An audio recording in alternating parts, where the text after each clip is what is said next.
everyone. Myself Javi Panchal from grade 5. Presenting today's English thought.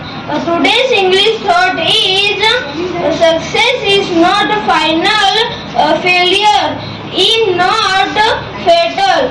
It means it is the courage to continuously that contains. Dream big and work hard to make it happen. Every problem was a solution. You need to find it. Thank you.